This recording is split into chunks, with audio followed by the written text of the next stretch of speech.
আসসালামু আলাইকুম। আপনারা সবাই জানেন যে ডক্টর মোহাম্মদ ইউনূস স্যার আর কি মালয়েশিয়াতে আসছিল। তো সেক্ষেত্রে অনেক প্রবাসীরই অনেক রকম আশা ছিল।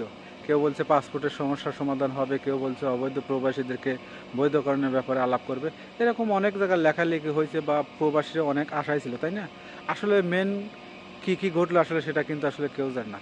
আর যে তথ্যটা আপনাদের আমি দিতেছি, ডক্টর ইউনূস মোহাম্মদ স্যারের প্রেস সচিব উনি এক প্রেস বিজ্ঞপ্তিতে জানাইছে যে অবৈধ প্রবাসীদের ব্যাপারে গুরুত্ব সহকারে আলাপ আলোচনা হয়েছে মালয়েশিয়া সরকারের সাথে।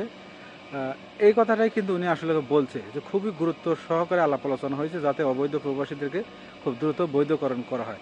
কিন্তু এখানে একটা কথা হচ্ছে যে আসলে এখন দেখার বিষয় যে মালয়েশিয়া সরকার আসলে কথাগুলোর কতটুকু মূল্যায়ন হয় বা কতটুকু মূল্যায়ন দেয় বা কবে থেকে বৈধতা ছাড়ে।